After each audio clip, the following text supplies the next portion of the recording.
আসসালামু আলাইকুম এভরিওয়ান, কেমন আছেন সবাই? আই হোপ আমি ভালো আছি আল্লাহর রহমতে। আপনারা অবশ্যই ভালো আছেন আমি আশা করব। তো আপনাদের সাথে অনেকদিন পর আমি একটা পোস্ট ভিডিও নিয়ে হাজির হয়েছি। অবশ্যই সবাই পেজের সঙ্গে থাকবেন, একটা লাইক কমেন্ট দিয়ে যাবেন। তো আমার প্রাণপ্রিয় ভাই ও বোনেরা, আজকে আমি আয়োজন করেছি বেলপুরির। এখন সব মেডিসিন মিক্স করতেছি এবং খাইতেছি। আপনারাও ভালো লাগলে বাসায় বানিয়ে পেট ভরে খেয়ে ফেলবেন, যেহেতু বাজার থেকে বা দোকানে ছোটোখাটো জায়গা থেকে হোক খেতে গেলে দুলু ভালু বা পেট ভরে মন ভরে খাওয়া যায় না হয়তো বা কারো পকেট গরম থাকে, আবার কারো পকেট গরম থাকার একটু পাকাই থাকে। তো ইচ্ছা থাকা সত্ত্বেও দেখা গেছে পেট ভরে খাইতে পারে না। তো আমি এর ফাঁকে দিয়ে খাওয়া দাওয়া শেষ করে বাজার থেকে একটা কচি লাউ নিয়ে আসছিলাম। অনেকদিন পরে ভাবতেছি গরমের ভিত্তিতে যদি একটু লাউ খাওয়া যায় তাহলে একটু ভালো লাগতো। লাউ নাকি শরীরের জন্য খুবই উপকারী এবং ঠান্ডা ঠান্ডা ঠান্ডা ভাব লাগে। তো নিয়ে আসছি বড় বড় চিংড়ি মাছ দিয়ে রান্না করব, আপনাদের সাথে অবশ্যই শেয়ার করব, সেজন্য আমি ভিডিওটা রেখে দিয়েছি। আপুরা ভাইয়েরা, এখান দিয়ে আমার ছোট ছেলে অনেক দুষ্টামি করতেছে, বুয়া ভাই বোন দুটোটা অনেক দুষ্টামি করতেছে। বড়টা অবশ্য বাসা নেই এখন। ছোট ভাই বোন দুটোটা অনেক লাফালাফি করতেছে। আর আমার কলেজার টুকরা ছোট বোনের ছেলে এবং ছোট বোনেরা বেড়াইতে আসছে আমার বাসায়। দীর্ঘ 1 বছর পরে ওরা আসছে। তো বাবাটাকে হসপিটাল থেকে বাসায় নিয়ে আসলাম ওদের বাসায়, প্রায় আমার 1 মাসের মতো থাকা হলো। তখন এবার আমাদেরকে দেখার জন্য সে নারায়ণগঞ্জে চলে আসছে। আপনাদের সবার সাথে দুষ্টামি করতেছে, হাই হ্যালো দিতেছে। সবাই বাবুর কমেন্টসের রিপ্লাই দিবেন, বাবু কেমন আছে জিজ্ঞেস করবেন, অবশ্যই আশা করতেছি আপনাদের কাছ থেকে। বাবাটা মাশাআল্লাহ অনেক সুন্দর হয়েছে, আপনাদের সকলের দোয়ায়। সকালে অনেক দোয়া করছিলেন। ও যখন হসপিটালে হয়েছিল সবার কাছে অনেক দোয়া চাইছিলাম, সবাই অনেক দোয়া করছেন এবং মা বাচ্চা সবাই সুস্থ আছে এখনও। তো বাবুটা মাঝে মাঝে অনেক অসুস্থ হয়ে যায়, অনেক ঠান্ডা ঠান্ডা লেগে গেছিলো। তো এখন একটু টুকটুকে সে মানে একটু সুস্থতার দিকে আসছে। তো আমার বাসায় আসছে, আমি অনেক খুশি, অনেক হ্যাপি, ওর সাথে অনেক সময় কাটাইতেছি, অনেক ভালো লাগতেছে। অবশ্যই যাদের ঘরে একটা ছোট বেবি আছে তাদের ঘরেও আর কোনো লোক লাগে না। একটা বেবি পুরা ঘরটাকে আলোকিত করে এবং মানে ও যে চিল্লাচিল্লিগুলো করে অনেক ভালো লাগে। একটা বাচ্চা এরকম প্রতিটা ঘরে একটা করে বাচ্চা থাকলে আর বাইরের মানুষও লাগে না। হ্যাঁ, বাবা মার কাছে যেমন মজা লাগে তেমনি মানে খালা বলেন খালু বলেন আত্মীয় স্বজন সবার কাছে অনেক ভালো লাগে। তো বাবুকে এখন গাড়িতে উঠাই দিয়েছে, মহরের জন্য একটা হুন্ডা কিনছিল। এখন ওর হুন্ডার মধ্যে উঠে বসাইছে, অনেক খুশি হয়ে গেছে। সে মনে হয় অনেক কিছু বুঝি, অনেক কিছু সে চিনতে পারে, দৌড়তে পারে, মনে হয় চালাইতে পারবে, এমন স্টার্ট করবে। বিষয়টা এরকম দেখা যাচ্ছে। খাটের উপরে ওকে একটু বসায় দিছে, দিয়ে আমরা একটু ওর শ্যুট নিলাম, ভিডিও নিলাম ওর। তো মহরেরই মানে এর ফাঁকে দিয়ে হিংসা লাগতেছে, বাবু বসছে ও বসতে পারে না, দূরে রাখছে। অবশ্যই অনেক খুশি, বলতেছে এটা ওকে দিয়ে দিব, বাবুকে দিয়ে দিব, আসলে মন থেকে বলতেছে না। ছোট মানুষ তো যাই হোক হিংসা করে যে নিজের জিনিস দিয়ে দিবে না। তো বাবুকে গাড়ির মধ্যে বসাই ও নিজে স্টার্ট দেওয়াচ্ছে, মনে হয় সে পারে।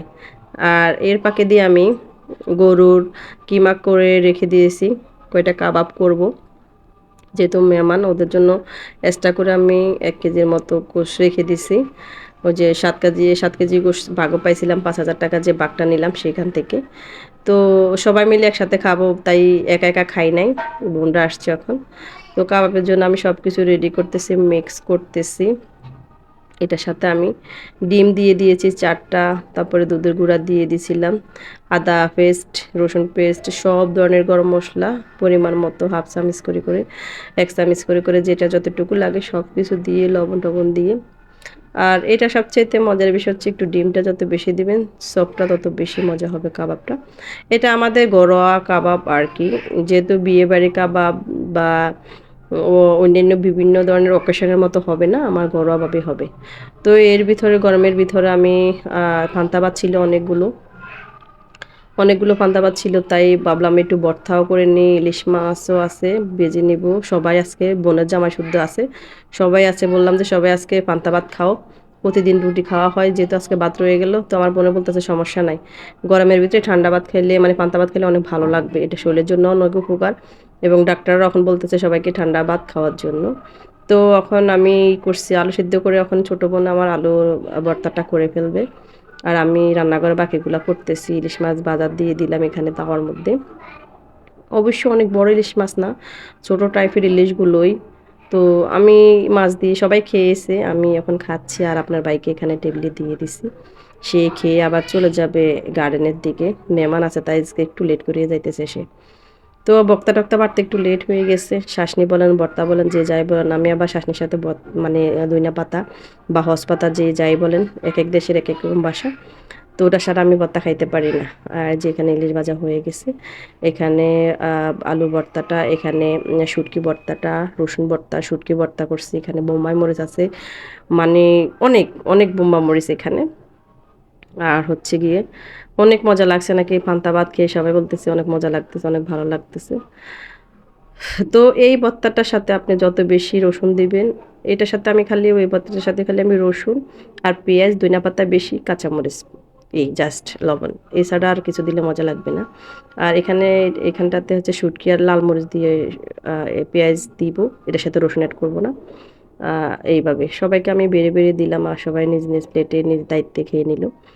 এখন এবার হচ্ছে গিয়ে ঈদের সময়টা বাবুকে তো ঈদের সময় তো ছিল না ওরা, তো পরে ওর আঙ্কেলে সবাইকে বকশিস দিল, মানে আমার হাজব্যান্ড বাবুকে দিল টাকা। এখন সে টাকাটাকে ধরছে কি সুন্দর করে, টাকা চিনে না এমন কোনো মানুষ পাওয়া যাবে না আমার মনে হয়। যেটা যে ছোট মানুষ সেও চিনে, যা বড় মানুষ তার তো অবশ্যই চিনে।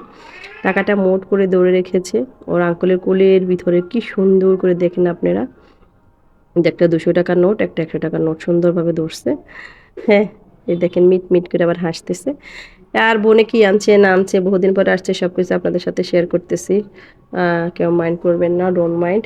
এখানে আমার জন্য, আমার মেয়ে খুব পছন্দ করে নেশপতি, তো নেশপতি নিয়ে আসছে 3 কেজি, তারপরে মালটা নিয়ে আসছে 3 কেজি।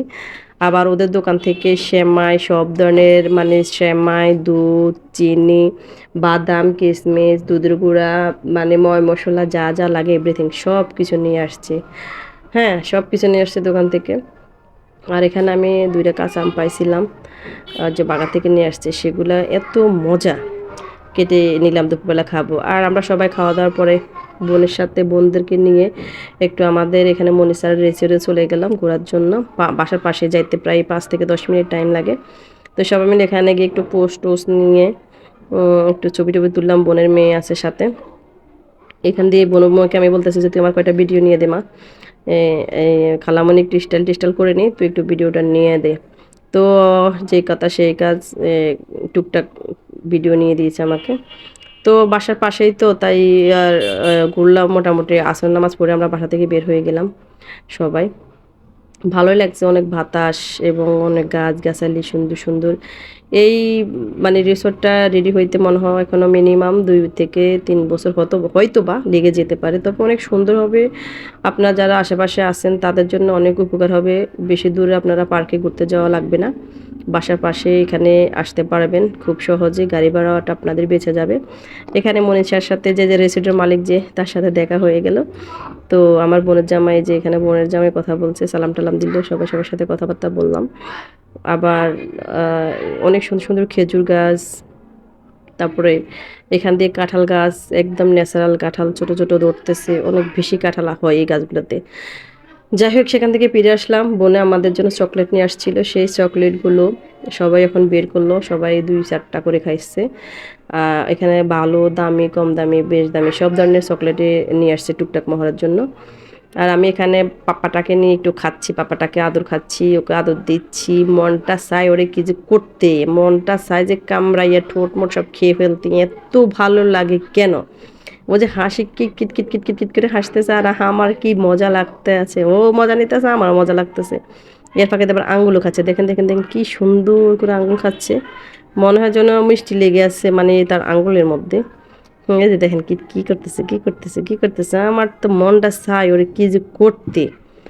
এই যে আমি প্রত্যেক দিন ওকে সাজা দিই, যে কয়দিন ছিল প্রতিদিন ওকে নিয়ম করে সাজা দিছি। আমার আবার একটা পাগলামি আছে, ছোটোবেলা থেকেই সবসময় আমি সাজগোজ করে থাকি, এবং আমার বাচ্চা বলেন, ওদের বাচ্চা বলেন, যার বাচ্চাই বলেন, আমার বাড়িতে থাকতে যখন আমার জালেরও বাচ্চারা হয়েছে, তখন আমি তার বাচ্চাগুলোও সাজা দিতাম, আমার বাচ্চারাও সাজা দিতাম, এবং বাড়ির যে ছোটো বাচ্চাকে দেখতাম সবাইকে আমি সাজাই দিতাম। তো আমার বোনের ছেলেকে আমি সবসময় সাজায় গুজিয়ে রাখি আমার কাছে যতক্ষণ থাকে। এখন বড় ভাই ছোটো খালাতো ভাইকে কোলে নিল, এটা আমার বড় বাবা যান। তো ছোট বাবুকে কোলে নিল দোনো, বা একটু পোস্ট টোস্ট নিয়ে ছবি টবি ভিডিও টিডিও করলো, মনে হয় টিকটকও করলো। তো বাবু দুষ্টামি করে নাই, চুপচাপই রয়েছে, মনে হয় অনেক কিছু বুঝে। পরে আমি আবার ওর কোল থেকে আমার কোলে নিয়ে নিলাম, বললাম যে যা, তোদের নেওয়া লাগবে না, আমি একটু ওরে রাখি, আমার ভাল লাগে। আর কতক্ষণে বা পামো, চলে যাবো আবার তাদের বাসায়, আবার 1 বছর পরে দেখা হবে। ওরা তো সচরাচর আসে না আমার বাসায়, অনেক দূর হয়ে যায়। আর এখান দিয়ে আমি অনেক আইটেম করে ফেলছি, মোটামুটি বেশি আইটেম না হয়তো বা। এখানে সেমাই করলাম, তারপরে যাই শুকনো জর্জর সেমাই করলাম, এখানে কাবাব করে ফেলছি, কাবাব হচ্ছে এখানে গরম গরম সবাই খাবে। গরু গোস কষাই ফেলছি, যেহেতু অনেক বেশি মানুষ এখানে, আমার 3.5 কেজির উপরে, 3.5 কেজি, প্রায় 4 কেজির থেকে অল্প একটু কম গোস একবারে কষাই ফেলছি বড় পাতিলার মধ্যে। আলু টালু দেওয়া হয় নাই, আলু দিই না যেহেতু মেহমান, তো আলু দিই নাই সেজন্য।